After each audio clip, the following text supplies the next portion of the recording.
কিছু ক্ষতিগ্রস্ত পরিবারের বাড়িঘর পরিদর্শন করে এসে উনি 258টি পরিবারকে প্রায় 65 লক্ষ টাকার মতো উনার যে ত্রাণ তহবিল থেকে উনি উনার স্বদলীয় ক্ষতিগ্রস্ত পরিবারদের উনি অর্থ বিলিয়েছেন।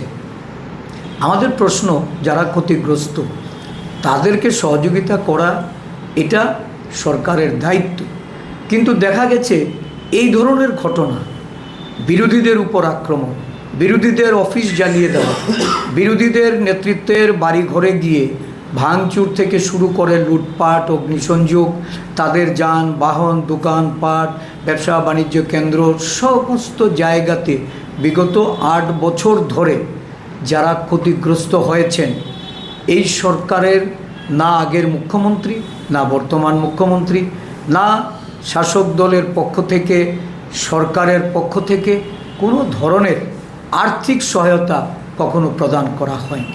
এখন স্বাভাবিকভাবেই প্রশ্ন উঠছে যে এই যে মুখ্যমন্ত্রীর ত্রাণ তহবিল, এই মুখ্যমন্ত্রীর ত্রাণ তহবিলে যারা ত্রাণ হিসাবে অর্থ সাহায্য করেন, এটা কি দলীয় কাজে ব্যবহৃত হতে পারে? মুখ্যমন্ত্রী তার শাসক দলীয় ফান্ড থেকে যদি অর্থ প্রদান করতেন তাহলে এই নিয়ে আমাদের কোনো বক্তব্য ছিল না, কিন্তু মুখ্যমন্ত্রীর ত্রাণ তহবিলটা এটা মুখ্যমন্ত্রীর চেয়ার থেকে সার্বিকভাবে সকলের ক্ষেত্রেই এটা প্রযোজ্য।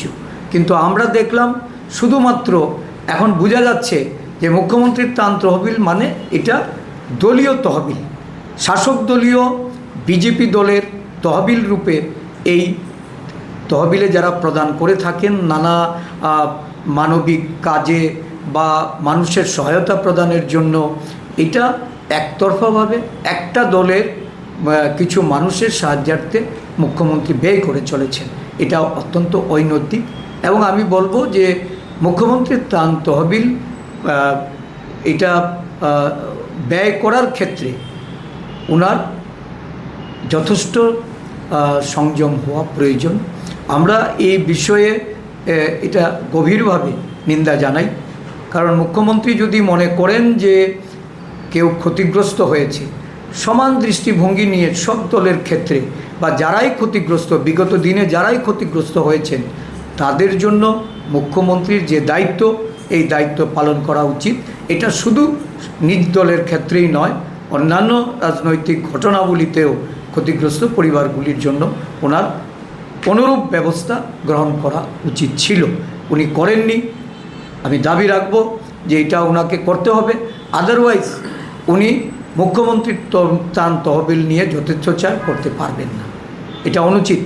এডিসি নির্বাচনের পরবর্তী পর্যায়ে নির্বাচনী সন্ত্রাস সারা রাজ্যে ক্রমশ এর নানা জায়গায় সংগঠিত হয়ে চলছে। বিশেষ করে দক্ষিণ জেলা, খোয়াই জেলা এবং ধলাই জেলা, বিক্ষিপ্তভাবে সারা রাজ্যেই এডিসি এলাকায় এই সন্ত্রাসজনিত ঘটনায় মানুষ আতঙ্কিত। শরিকি দুটি দলের সংঘর্ষে বহু পরিবার বিপর্যস্ত, তাদের ধন সম্পত্তি, তাদের পরিবারের সুরক্ষার প্রশ্নের নিরাপত্তার অভাব, এবং দেখা গেছে সর্বোপরি বাড়িঘর ছেড়ে পালিয়ে এসে শিবিরে তারা আশ্রয় গ্রহণ করছে। সরকার সম্পূর্ণভাবে ব্যর্থ। নির্বাচন উত্তর সন্ত্রাসে ইতিমধ্যে বহু পরিবার তাদের অগ্নিসংযোগে বাড়িঘর পুড়েছে, মূল্যবান জিনিসপত্র থেকে শুরু করে তাদের যানবাহন, বিভিন্ন যে তাদের প্রয়োজনীয় জিনিসপত্র সেগুলি তারা এই অগ্নিসংযোগের ফলে ক্ষতিগ্রস্ত হয়েছে। রাজ্যের বিভিন্ন জায়গায় আরক্ষা প্রশাসনের সামনেই এই ধরনের ন্যাক্কারজনক ঘটনাগুলি সংঘটিত হয়েছে। পুরোপুরিভাবে পুলিশ সেখানে নিষ্ক্রিয় ভূমিকায়, এক দুইটা জায়গায় পদক্ষেপ নিলেও পরবর্তী সময়ে দেখা গেছে যে এই শরিকি দলের বিভিন্ন রাজনৈতিক নেতৃত্বরা এই নিয়ে খুব বিক্ষোভ প্রকাশ করে থানায় তালা দিচ্ছে, পথ অবরোধ করছে, একে অপরকে আক্রমণ করে সেখানে পরিস্থিতি আরও উত্তেজনা তৈরি করছে। এই পরিস্থিতিতে আরক্ষা প্রশাসন সম্পূর্ণভাবে তাদের নিরপেক্ষ ভূমিকা নিয়ে কর্তব্য পালনে তাদের ব্যর্থতা স্পষ্ট। আমরা দেখেছি যে গত কয়েকদিন ধরে উপদ্রুত এলাকা বা ক্ষতিগ্রস্ত এলাকায় সরকারের মন্ত্রীরা তারা যাচ্ছেন, তারা সেখানে গিয়ে প্রতিশ্রুতি রাখছে। অবাক করার মতো ঘটনা যে যেখানে দিল্লিতে বসে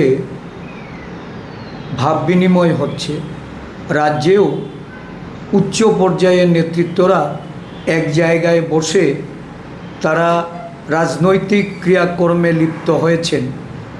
নিচু তলায় সাধারণ কর্মী থেকে শুরু করে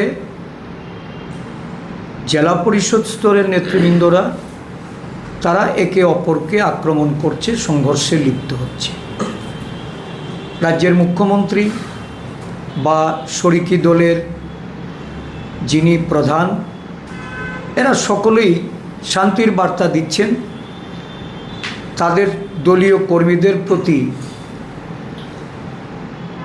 শান্তি শৃঙ্খলা প্রতিষ্ঠা করার জন্য আইন যেন সঠিক পথে চলে,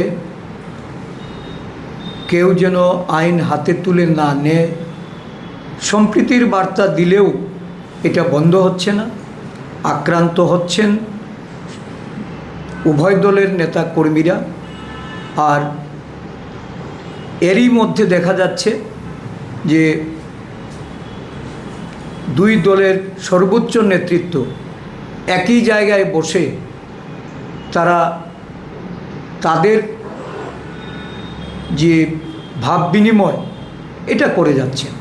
আমরা গোড়া থেকেই বলছি যে এটা সম্পূর্ণ একটা ড্রামা, দিল্লিতে বসে স্ক্রিপ্টেড যে ড্রামা, এটা রাজ্যে তারা ইমপ্লিমেন্ট করেছে।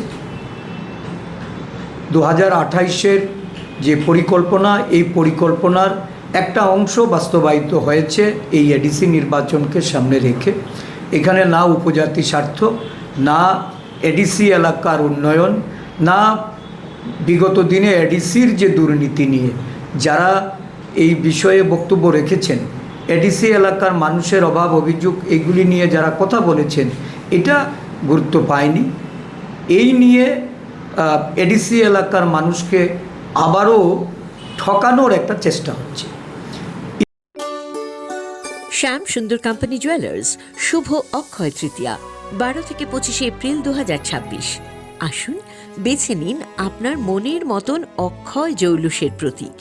675 টাকা ছাড় প্রতি গ্রাম সোনার গয়নার মজুরিতে, 100% ডিসকাউন্ট হীরের গয়নার মজুরিতে, 10% ডিসকাউন্ট সিলভার এক্সপ্রেশনস রূপোর গয়নার এমআরপির ওপর।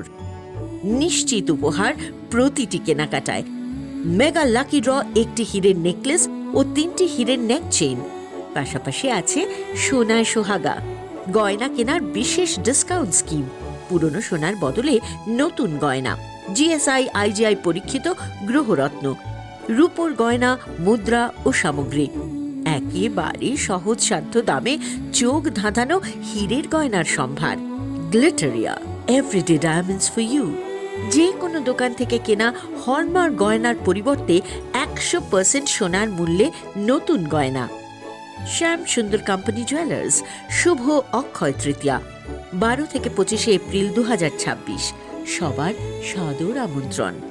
শ্যাম সুন্দর কোম্পানি জুয়েলার্স, আগরতলা, উদয়পুর, ধর্মনগর, কলকাতা। আমরা প্রতিদিনই খোলা আছি।